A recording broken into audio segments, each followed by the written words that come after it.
토요 새벽기도에 하나님의 말씀은 시편 16편 1절로 11절의 말씀입니다. 구약성경 812페이지 시편 16편 1절로 11절 말씀.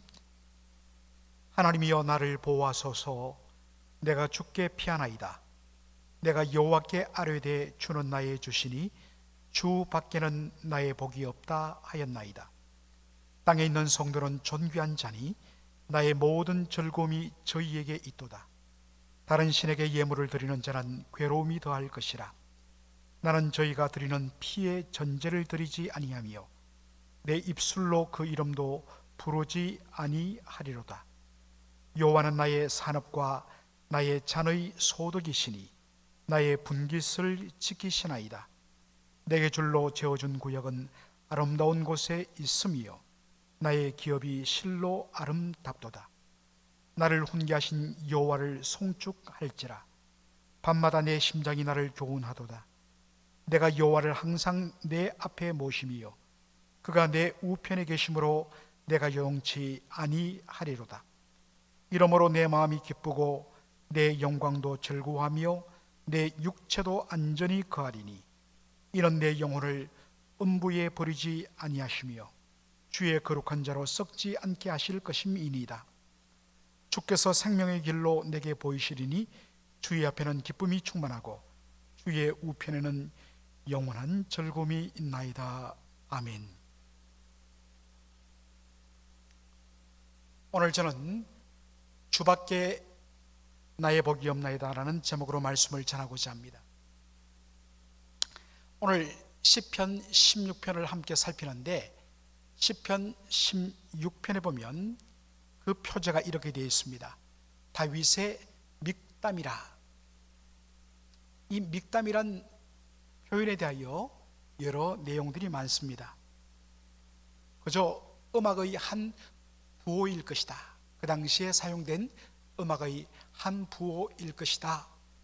이 정도로 그냥 설명하고 마치는 분들도 많은데, 이 믹담이란 말을 70인역, 영어로 셉투아진트라고 이야기하는데, 이 구약 히브리어로 된 구약 성경을 헬라어로 번역한 성경이 70인역 혹은 70인경입니다.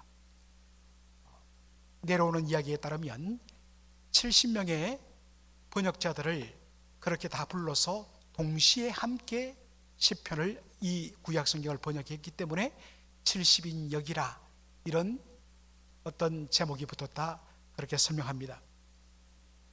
70인역, 즉 구약 히브리어로 된 구약 성경을 헬라어로 번역한 이 70인역에 보면 믹담을 헬라어로 스텔로그라피아라 이렇게 번역합니다.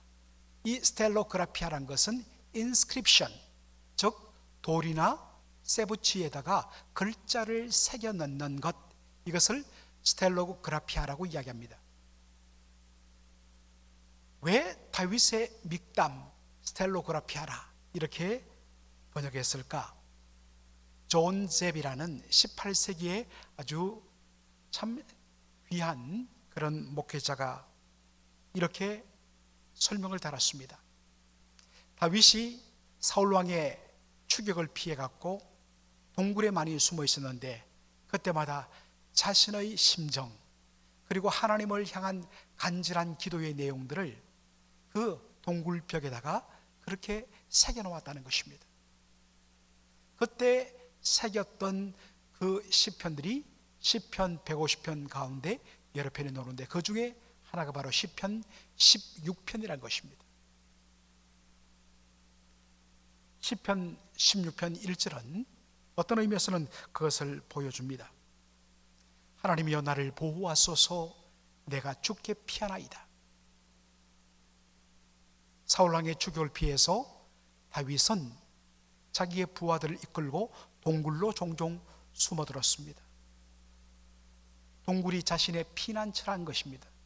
그러나 그 동굴 안에서 그런 하나님 앞에 이렇게 고백합니다. 하나님이여 나를 보호하소서. 내가 주께 피합니다. 나의 유일한 피난처는 우리 하나님밖에 없습니다 라는 고백을 그가 지금 하고 있는 것입니다.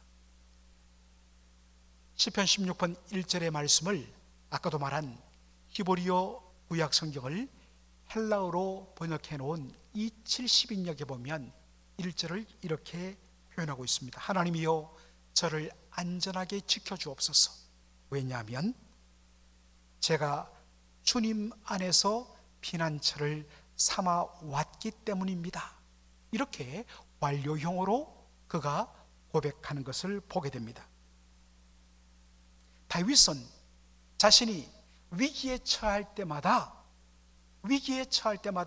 여호와 하나님이 자신의 유일한 피난처요 산성임을 그렇게 고백하며 그렇게 살았다는 것입니다. 그리고 그때마다 하나님께서는 다윗을 안전하게 지켜주셨고 지금까지 보호해 주셨다는 것입니다. 바로 이 사실에 근거하여 제가 지난 오랜 시간 동안 위기에 처할 때마다 하나님께 피하며 하나님을 주의 피난처로 삼았고 그때마다 하나님 저를 보호하여 주셨습니다. 그것에 근거하여 기도합니다. 하나님이여 지금도 저를 보호하옵소서. 주님은 여전히 저의 피난처가 되십니다 라는 고백이란 것입니다. 그러면서 시편 16편 2절에 다윗은 이렇게 고백합니다. 주밖에는 나의 복이 없나이다 라고 고백합니다. 한 영어 성경을 보면 I have no good besides you. 주님 당신 이외에는 저에게 어떠한 선한 것도 없습니다. 주님 당신을 떠나서는 저에게 그 어떠한 좋은 것도 없습니다 라는 번역입니다. 그런 내용입니다. 이것을 조금 더 풀어 이야기하면 주님이 없으면 내게 그 어떤 가치도 그 어떠한 의미도 더 이상 있을 수 없나이다 라는 고백입니다. 진정한 복은 여호와 하나님 그분이 바로 자신의 복 그 자체라는 것입니다. 얼마나 귀한 고백입니까? 시편 73편 25절에는 이와 같은 내용을 담은 고백이 나오지요.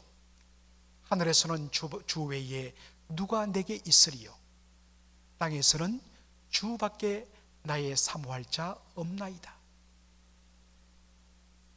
여러분, 하나님께서 이 고백을 얼마나 기쁘시게 받으시겠습니까? 진정 하나님이 나의 피난처요 나의 전부인 줄 알고 온전히 그분께 맡기며 주님 당신 외에는 나에게 그 어떤 선도 그 어떤 복도 없습니다 하며 전적으로 주를 신뢰할 때 하나님 얼마나 기뻐하시겠느냐는 것입니다. 시편 16편 5절로 6절에 보면 다윗은 하나님만이 자신의 유일한 피난처요 유일한 복이요 유일한 선하신 분이심을 이렇게 고백합니다. 여호와는 나의 산업과 나의 잔의 소독이시니 나의 분깃을 지키시나이다. 내게 줄로 지어준 구역은 아름다운 곳에 있으며 나의 기업이 실로 아름답도다. 여기 산업, 소독, 분깃, 기업, 구역 이러한 것들은 가나안 정복 후 땅의 분배와 관련된 그러한 단어들입니다. 하나님께서는 가나안 땅을 정복하게 하신 후에 여호수아를 통하여서 이스라엘 각 지파별로 땅을 그렇게 분배해 주었습니다. 그러면 또 각 지파에서 제비뽑기를 통하여 각 집안 가문에 그렇게 땅을 분배시켜 주었습니다. 그런데 이 이스라엘 12지파 중에서 유일한 한 지파 레위 지파, 성전에서 하나님을 섬기는 레위 지파에게는 하나님께서 땅을 해주지 않았습니다. 그러면서 하나님이 하신 말씀이 무엇입니까? 내가 너희의 분깃이 되며 너희의 산업이 되며 너희의 기업이 될 것이다 라고 이야기합니다. 이 말씀의 의미는 내가 너희의 모든 것을 온전히 철두철미하게 다 책임져 주겠다라는 약속의 말씀인 것입니다. 다윗은 유다 지파 사람이기 때문에 조상으로부터 물려받은 그러한 땅을 가지고 있었습니다. 그럼에도 불구하고 다윗은 이야기합니다. 하나님 말이 나의 분기십니다. 하나님이 나의 모든 것이 되십니다. 하나님이 나의 기업이 되십니다. 내가 가진 이 땅이, 이 재산이 나를 지켜주고 책임져 주는 것이 아니라 전적으로 하나님께서 나를 책임져 주실 줄로 믿습니다 라는 그런 고백을 하고 있는 것입니다.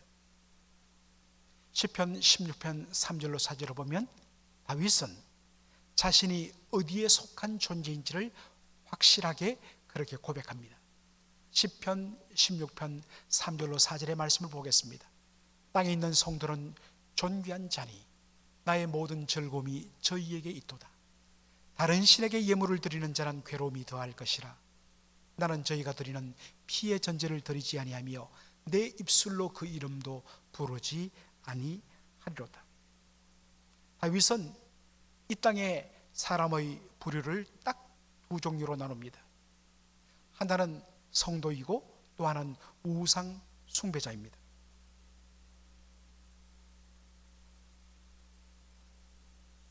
여러분, 사람들이 왜 우상을 섬길까요? 사람들이 우상을 섬기는 이유는 그 우상 자체의 목적이 있는 것이 아니라 바로 자신의 이 땅의 번영, 이 땅의 물질적인 축복, 그것을 온전히 얻어 이 땅의 행복을 누리기 위하여 우상 숭배에 몰두하는 것입니다. 그런데 다윗은 뭐라고 이야기합니까? 우상 숭배자들에게는 괴로움이 더할 것이다 라고 이야기합니다. 여기 괴로움이란 말은 어떤 의미에서는 슬픔으로 번역하는 것, 이것이 더 옳은 번역이라고 그렇게 봅니다. 사람들이 왜 우상을 섬기느냐? 물질적인 축복을 얻기 위해서. 그래서 우상 숭배를 통하여 그 물질의 축복을 누리면 이 땅에서 전정 행복할 것이라고 생각합니다. 그래서 우상 숭배하는 사람은 삶의 방향이 오직 이 땅에서 자기의 행복과 번영에 있기 때문에, 그렇기 때문에 삶의 모든 삶 속에서는 수단과 방법을 가리지 않고 이것을 얻기 위하여 애를 씁니다. 그런데 그 결과로 그 부를 차지했지만 그것이 자기를 행복하게 하고 자기를 지켜준다고 생각했지만 뒤돌아보면 자기에게는 슬픔과 그리고 끝없는 허무만이 찾아온다는 것입니다. 왜 그럴까요? 그것은 우리 인생의 존재 목적과 직결되는 것입니다. 우리는 하나님의 영광을 위하여 지음받은 존재입니다. 그리고 그 하나님, 그분의 영광을 추구하는 그 삶 속에 거할 때 비로소 참된 행복이 오고, 하나님께서 우리에게 필요한 것들을 다 공급해 주시는 주님을 신뢰하고 살아갈 때에 그 안에 주어지는 모든 것들이 크든 작든 진정한 행복이 있는 것입니다. 그러나 그것을 거부하고 내가 내 인생을 책임지며 내가 소유한 이것이 나를 기쁘게 행복하게 해줄 거라고 생각하는 그 삶은 반드시 결과적으로 슬픔과 허무함을 가져다 준다는 것입니다.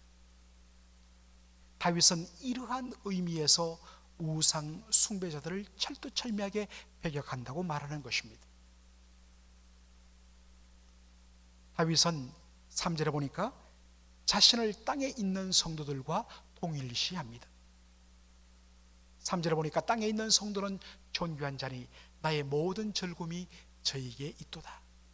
여러분, 여기에 성도란 말, 영어로는 saint, 거룩할 성자, 무리도자, 거룩한 무리, 거룩한 백성, 이것이 성도의 보통 우리가 느끼는 개념인데, 이 성도란 말이 히브리 원어에서는 이렇게 번역해야 옳습니다. Heavenly being, 천상적 존재라는 단어를 이 말에 씁니다. 여러분, 천상적 존재, 바로 하나님께 속한 자라는 뜻입니다. 그런데 이 성도들이, 천상의 존재인 성도들이 어디에 살고 있는가? 땅에 살고 있다는 것입니다. 땅에 거하고 있는 성도들이라 이야기하고 있습니다. 비록 땅에 살지만 이 땅의 질서와 이 땅의 가치와 이 땅의 어떠한 사람들이 추구하는 행복을 따라 사는 것이 아니라 이 땅에 살지만 하늘에 속한 자로서 자신의 신분은 바로 하나님 나라에 속한 백성으로서 철두철미하게 하나님의 뜻, 하나님께서 말씀하시는 가치를 따라 이 땅에서 살아가는 사람이 누구냐? 땅에 있는 성도라는 말입니다. 하나님의 뜻을 따라 온전히 하나님을 경외하고 하나님을 사랑하며, 그리고 하나님의 눈길이 머무는 바로 옆에 있는 이웃들을 존중하며 살아가는 삶, 그리고 하나님 한 분만을 유일한 자신의 선과 행복으로, 복으로 그렇게 고백하며 살아가는 삶, 이 삶을 살아가는 삶이 누구냐? 땅에 살아가는, 땅에 있는 천상적 존재인 성도의 모습이라는 것입니다. 이런 성도를 어떻게 표현합니까? 땅에 있는 성도는 존귀한 자니라고 이야기합니다. 이 존귀하다는 말은 영광스럽다 혹은 위대하다라는 의미가 됩니다. 사람들 보기에는 가난하게 보일 수 있고 사람들 보기에는 비천하게 보일 수도 있습니다.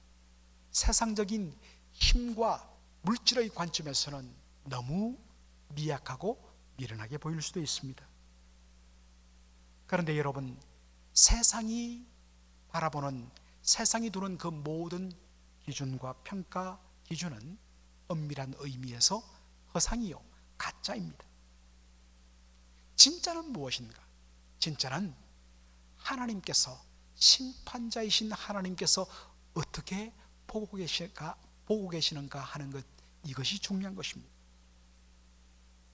이 땅의 가치와 기준을 거부하고 철두철미하게 자신이 속한 하늘의 기준을 따라, 천상의 가치를 따라 이 땅을 살아가는 자, 오직 하나님 한 분만을 자신의 유일한 소망, 유일한 복으로 알고 하나님만을 사모하며 하나님의 뜻에 따라 이 땅을 살아가는 자, 세상 사람들 눈에는 너무나 연약한 그러한 존재일지 몰라도 하나님의 눈에는 그 무엇과도 비교할 수 없는 위대한 존재라는 사실입니다. 여러분, 이것이 이 땅에 살고 있는 성도의 정체성인 것입니다. 여러분, 다윗이 고백하는 땅에 있는 성도는 존귀한 자다. 여러분, 이 표현을 여러분의 삶과 한번 비교해 보십시오. 여러분은 하나님 눈에 정녕 성도의 모습을 하고 있습니까? 정녕 천상적인 존재, 자신의 신분이 하늘에 속한 존재로 알고 살아가는 성도의 삶입니까? 정말 하나님 보시기에 존귀한 자의 삶을 살고 있는가 하는 것입니다. 다시 한 번 더 우리 자신을 한번 살펴보기를 원합니다. 마지막으로 시편 16편 7절로 8절의 말씀을 살피도록 하겠습니다. 먼저 8절 말씀입니다. 내가 여호와를 항상 내 앞에 모심이요 그가 내 우편에 계심으로 내가 요동치 아니하리로다. 자신을 천상에 속한, 하늘나라에 속한 존재로 알아 늘 천상에 같이 하나님의 뜻을 따라 이 땅을 살아가며 주와 동행하는 자는 어떠한 삶을 누리느냐? 하늘에 계신 그 하나님께서 내 안에 임하시며 내 우편에 바로 나와 함께 하시는 그러한 놀라운 경험을 하게 됩니다. 그런 사람의 삶 가운데는 전혀 요동함이 없습니다.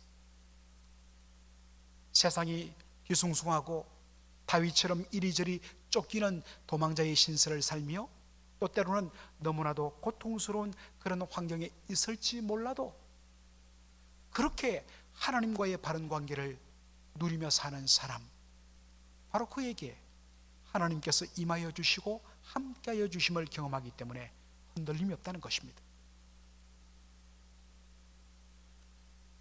사랑하는 성도 여러분, 이러한 축복을 저는 저와 여러분이 온전히 누리기를 원합니다.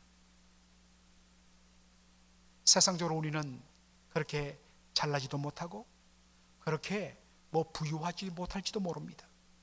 그러나 하나님 백성으로서 정말 성도다운 삶을 살고 하나님을 전적으로 신뢰하며 그분을 의뢰하며 그분이 나의 모든 것이 되시며 나의 삶을 온전히 책임져 주시며 이 땅에 살 뿐만 아니라 우리의 이 땅을 떠남과 장차 우리의 주어진 앞으로의 영원한 세계 가운데도 하나님께서 함께 해주실 것을 믿으며 살아가는 그러한 축복을 저와 여러분이 온전히 누리며 살아가는 그러한 성도가 되기를 주의 이름으로 축원합니다. 아멘. 기도하겠습니다.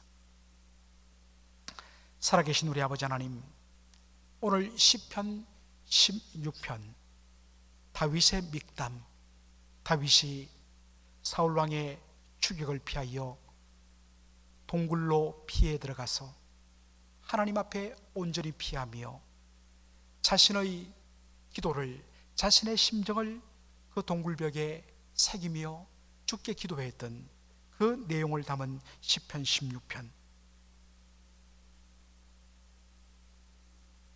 다윗이 온전히 하나님 한 분만을 유일한 피난처로 삼고 하나님이 자신의 분깃과 산업이 되셔서 전적으로 책임져 주실 것을 믿으며 우상 숭배들처럼 자신의 행복과 자신의 번영을 그것이 인생의 목적으로 그렇게 두고 살아가는 것이 아니라 온전히 천상에 속한 그러한 하나님 나라 백성으로 천상의 가치를 따라 하나님의 뜻을 따라 이 땅을 살아가며 그 가운데 임하시는 하나님의 놀라운 임재와 하나님의 동행 가운데 흔들리는 세상 속에도 더 이상 요동치 아니하고 진정한 평화를 누리는 그러한 삶을 그렇게 누렸던 다윗처럼 저희들도 오늘날 그와 같은 복을 누릴 수 있도록 은혜 더하여 주시옵소서. 다시 한 번 더 우리가 어디에 속해 있는지를 분명하게 고백하고 이 땅에 사나 하늘에 속한 자로서의 그 삶을 붙들며 그렇게 주 앞에 살아가는 우리 사랑하는 성도들 다 될 수 있도록 인도하여 주시옵소서. 이제 내일 거룩한 주일을 저희들이 사모하며 오늘 이 하루 준비하기 원합니다. 온전히 영적으로 준비하는 가운데 영광 중에 임하시는 하나님의 거룩한 임재를 맛보는 주일 예배 드릴 수 있도록 축복하여 주시옵소서. 예수님의 이름으로 기도하옵나이다. 아멘.